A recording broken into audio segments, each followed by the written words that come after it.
Hey guys, what's happening? Today I'm going to take one last look at the Peavey Rage 158 before I part ways with it again, probably for the last time, I'd imagine. It's been a real fun blast from the past to go back and play my first ever guitar amplifier. I thought I'd do a quick tips and tricks video for any of you out there that may still have a Rage 158 and are trying to get better tones out of it. So I'll hit some bullet points that I wrote down and play some examples of what I'm talking about.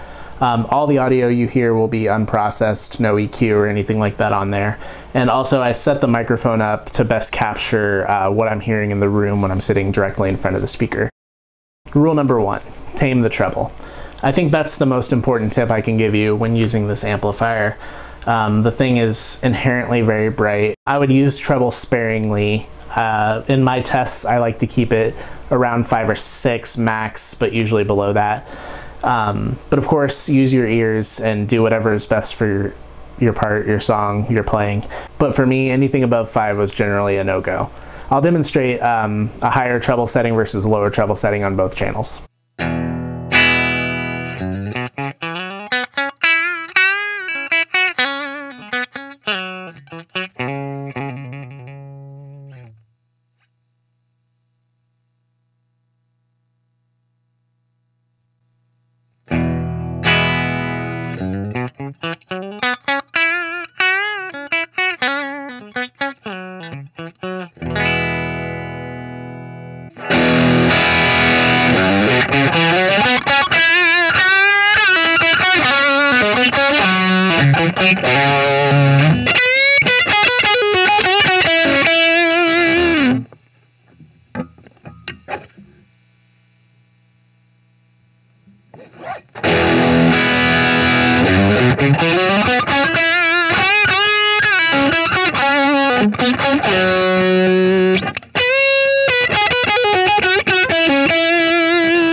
Rule number 2, use the modern vintage switch according to your guitar's natural tone and the musical style you're playing.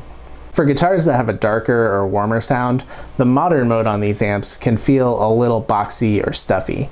So you can use the vintage mode to open up some of the highs and introduce some breath into your tone. To demonstrate this effect, I'm going to use my PRS SE245 standard guitar, which has a mahogany body, and the PAF Masters by DiMarzio, which are just a really nice, warm, balanced pickup.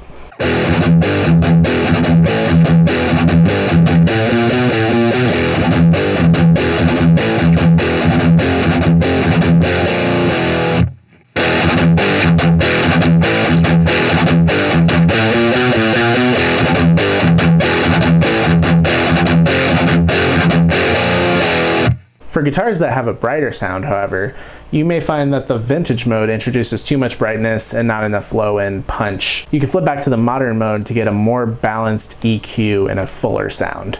I'll demonstrate this on my Ibanez RGT42, which has a basswood body and Steve's Special pickup by DiMarzio.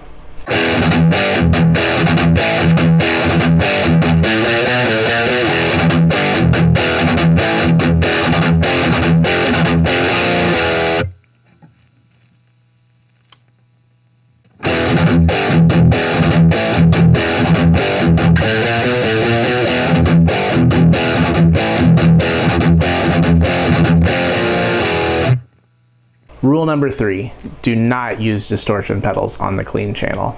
I remember trying to use distortion pedals on this amp as a kid, and I remember no matter how I set the EQ, it hurt my ears. And that's because the clean channel on this amp has this crisp, chimey sound to it, which is fine for cleans, but it can't be dialed out. It's inherent to the sound of the amp. So when you run a driven signal into that, it just becomes a harsh pile of garbage quickly. I'll demonstrate. Here's my clean tone.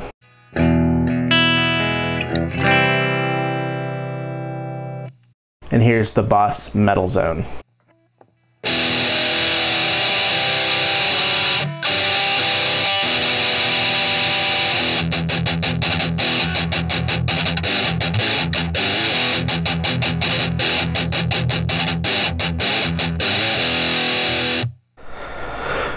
I can't tell you how much that hurts my ears, being right next to this amp with it even somewhat loud. Just imagine being a 13-year-old kid getting into metal guitar for the first time. You find a package on your doorstep from a musician's friend that's literally got a pedal called the Metal Zone in it. You open it, plug it in, and that's the sound you hear. It was pretty disheartening, I must admit, because nothing you do on the EQ will get rid of that harshness. And I spent a lot of time trying, and I didn't know what I was doing, so I figured it was something I was doing wrong. Maybe that's why these things got such a bad reputation, because we all played them in our shitty practice amps in like 2001. So I found a cool trick this time around, and that is to use the lead channel and set up a clean tone on there, and then run your drive pedals into that. And that actually sounds really good. I wish I could have figured something out like that as a kid, but I had no experience to even know that that was a possibility. But anyway, to do that, you want to set your pre-gain to about 1. You can leave your volume where it is, wherever's comfortable. Switch over to the lead channel.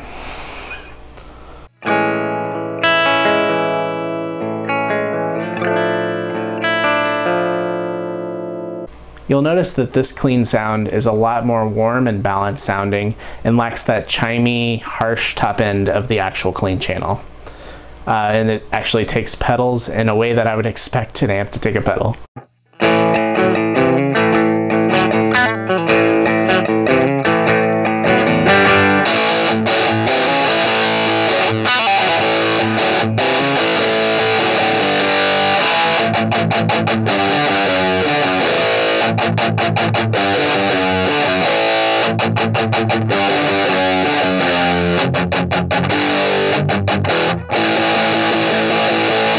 The difference is quite stunning when you flip between the two clean channels.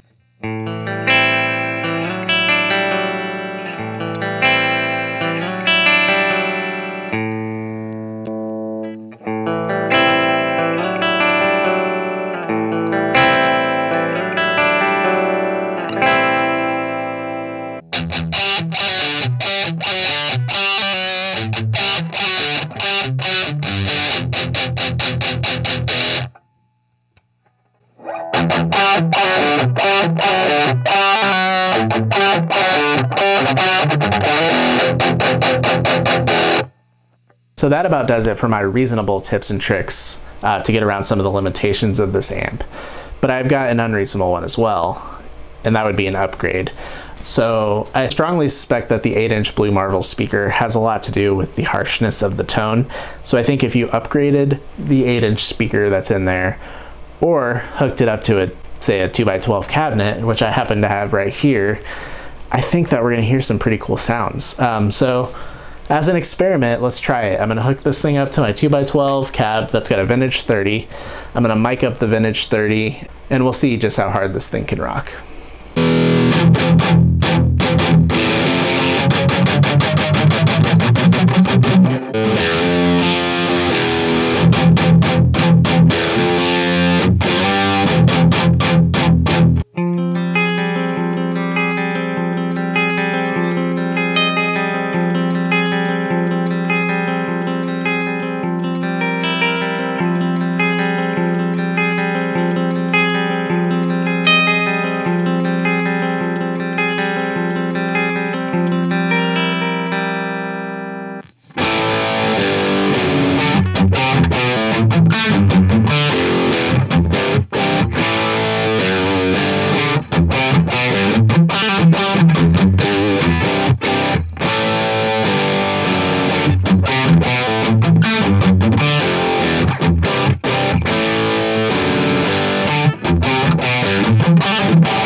Wow, guys, that was awesome.